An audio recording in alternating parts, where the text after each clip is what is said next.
Welcome to our channel English solution 48। English solution 48 में स्वागत है। और हम लोगों ने एसपी बख्शी के एक्सरसाइज ए को किया और समझ में आया कि कितने अच्छे इंपॉर्टेंट रूल हैं। देखिए 15 नंबर पे अभी दिख रहा है, वो बहुत ही इंपॉर्टेंट है, आपको ध्यान होना चाहिए। चलिए आगे हम पढ़ते हैं। तो लिखा है विच वी शा surprise all and one. All and one मतलब हम सभी को प्रेजेंट एट द फंक्शन, जो वहां उपस्थित थे यानी फंक्शन पर। तो आपको मालूम होना चाहिए कि विच जो है वो कभी भी बिना एंटीसीडेंट के नहीं आता, और जब एंटीसीडेंट ना दिया हो तो वहां पर हम लोग किसका प्रयोग करते हैं, वॉट। और सेंस में भी कह रहा है कि वॉट वी शा, जो कुछ भी हमने देखा।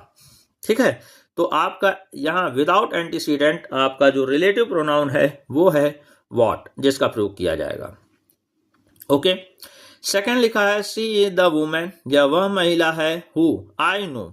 अगर हम आई नो को ड्रॉप कर दें तो who you can always rely upon, जिस पर तुम हमेशा भरोसा कर सकते हो।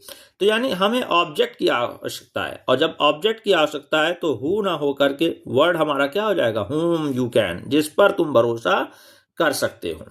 ओके, तो ऐसे एग्जांपल्स बहुत आते हैं कि बीच में आपका केस इन अपोजिशन कि कुछ आपके एक्सप्रेशंस लिख देते हैं, उनको आप मेंटली ड्रॉप करिए तो आपको खुद समझ में आता है कि अगर यहाँ सब्जेक्ट है, वर्ब है, अपनी एक क्लॉज लिखी हुई है तो ऑब्जेक्टिव केस होगा, और यहाँ अगर वर्ब से स्टार्ट है तो यानी कि यही सब्जेक्ट है, इसका वर्ब होगा। ठीक है, चलो आएगा एग्जाम्पल, समझेंगे। थर्ड है डोंट रिस्पेक्ट सच पर्सन्स, ऐसे पर्सन्स का रिस्पेक्ट मत करो। फिर क्या लिखा हुआ है, who have no respect for elders, जो अपने एल्डर्स के लिए कोई सम्मान नहीं रखते हैं। ठीक, तो यहाँ पे कोई एरर नहीं है। ओके, फोर्थ पे आते हैं, लिखा है व्हेन वार्न, जब चेतावनी मिली, ही स्टॉप्ड हिमसेल्फ, तो स्टॉप के बाद रिफ्लेक्सिव की कोई जरूरत नहीं है, तो ही स्टॉप्ड एट वंस, वह तुरंत ही रुक गया। ओके, डन है। चलो फिफ्थ है ही इज द सेम पर्सन, ध्यान रहे द सेम के बाद हमारा हु का प्रयोग नहीं किया जाता, बल्कि हम दैट का प्रयोग करते हैं। तो आंसर हो जाएगा that was present at the wedding party last night, जो प्रेजेंट था वेडिंग पार्टी में पिछली रात। ओके, फिर है सिक्स्थ में द ओनली पर्सन, अब यहां पे भी ध्यान दीजिए ओनली वर्ड आया हुआ है, तो ओनली के बाद भी हम हु का प्रयोग नहीं करते, बल्कि यहां पर किसका करते हैं, that. The only person that can read and right well is my friend, कि वही है जो लिख सकता है और पढ़ सकता है क्या, इंग्लिश। इज माई फ्रेंड, मेरा मित्र है। फिर 7 नंबर पे लिखा है the Saraswati is a river whose origin, तो whose origins has always been a matter of conjecture, विचार का हमेशा प्रश्न या बात बनी रहती है।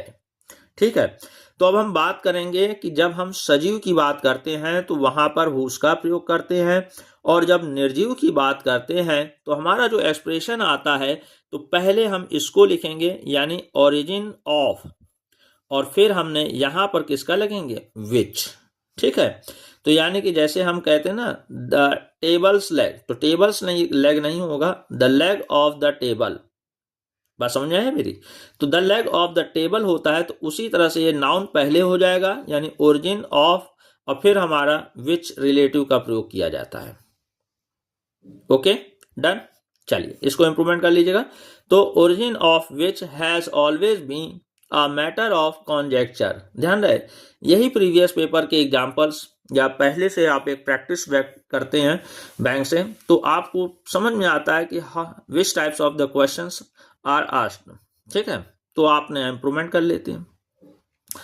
8th में आते हैं, तो लिखा है दे दैट, आपको पिछली क्लास में ही बताया गया था, देखिए ऊपर लिखा भी होगा कि दैट से पहले यानी रिलेटिव से पहले हम कभी भी दे का प्रयोग नहीं करते, ना ही देम का प्रयोग करते हैं, बल्कि दोस।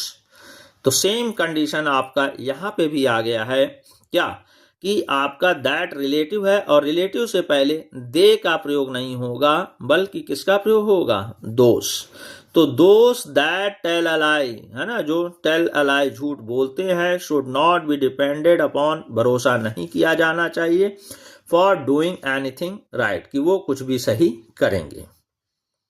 क्लियर है? चलिए 9 नंबर में, my friend is honest and hard working, मेरा मित्र है। अब अगर हम इस पे बात करें कि ये अगर पॉजिटिव है तो हमारा जो क्वेश्चन टैग है वो नेगेटिव में होगा, अपनी जगह सही है। लेकिन क्वेश्चन टैग में कभी भी नाउन एज अ सब्जेक्ट नहीं आता, बल्कि जिसको वो प्रेजेंट करता है उसकी जगह प्रोनाउन। अब ये माई फ्रेंड चूंकि पर्सन है तो उसलिए पर्सन के हिसाब से यहां पर वर्ड क्या हो जाएगा? ही। तो एजेंट ही, ना कि इट। अगर कोई वस्तु होता है ना या एनिमल होता तो उसके लिए हम इट का प्रयोग कर देते हैं। ओके, डन है। चलो लिखा है, they did not go to attend the marriage of their neighbours daughter, नहीं जाए गए, है ना। और फिर लिखा है डिडंट दे। तो अब फिर ध्यान दीजिए, चर्चा हुई थी कि जब यहां पर पॉजिटिव होगा तो नेगेटिव होगा, और अगर ये नेगेटिव है तब फिर हमारा पॉजिटिव होगा तो हो जाएगा डिड, और जो ये सब्जेक्ट है उसी का यहाँ प्रोनाउन होगा। चूंकि ऑलरेडी प्रोनाउन है और इसी दे को दे ही में रिप्रेजेंट कर सकते हैं तो कोई दिक्कत नहीं, तो हो जाएगा डिड दे। यानी पहला एक्सप्रेशन आपका नेगेटिव है तो क्वेश्चन टैग का जो एक्सप्रेशन है वो आपका पॉजिटिव होगा। एक अलग से हम क्वेश्चन टैग की सीरीज आपको एग्जांपल्स करा देंगे, ठीक है। 11 नंबर पे आते हैं, योर सेपरेशन। ये बड़ा अच्छा एक्सप्रेशन होता है कि कभी भी ये डायरेक्ट पजेसिव नहीं लेता, बल्कि ये आपका इस तरह से पजेसिव लेता है, यानी ऑफ। तो क्या हो जाएगा कि सेपरेशन ऑफ योर, तो तुम्हारा सेपरेशन, तो ये गलत हो जाएगा। तो होगा क्या? सेपरेशन फ्रॉम यू, तुमसे जो सेपरेशन है, is always painful to me, वह हमारे लिए या मेरे लिए हमेशा क्या है? पेनफुल है, कष्टदायक है। तो सेपरेशन फ्रॉम यू, ठीक है। क्योंकि ऑफ के बाद हमारा ऑब्जेक्टिव केस आएगा तो वो हम लगाएंगे, और यहाँ सब्जेक्ट है तो सब्जेक्ट के हिसाब से चलेंगे। डन। ये आपका पजेसिव डायरेक्ट नहीं लेता, ये अपने ऑफ या प्रेपोजिशन के साथ अपने एक्सप्रेशंस लेते हैं, पीछे आपके एग्जांपल्स में दिए जा चुके हैं।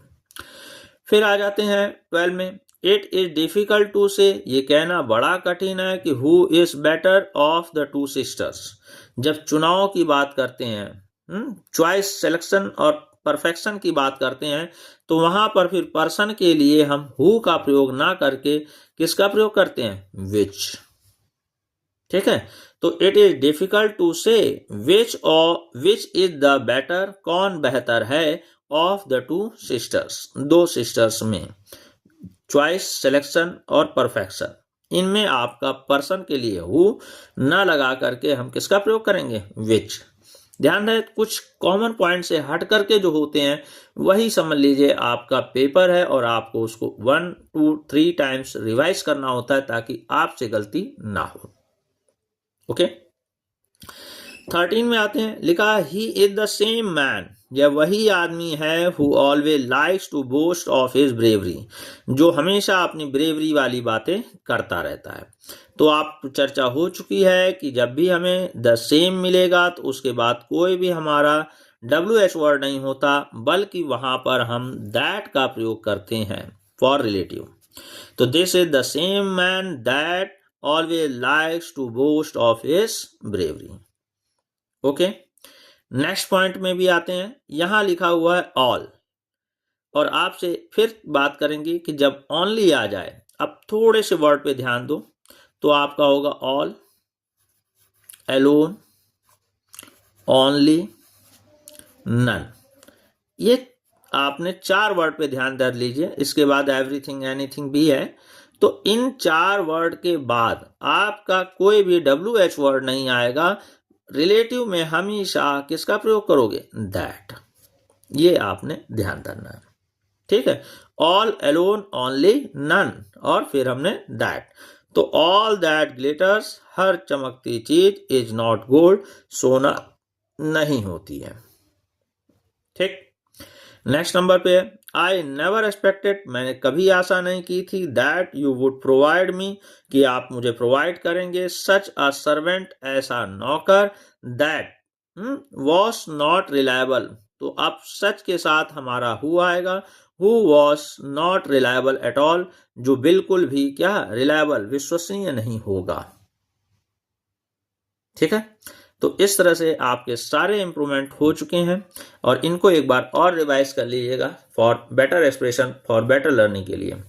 Thank you very much.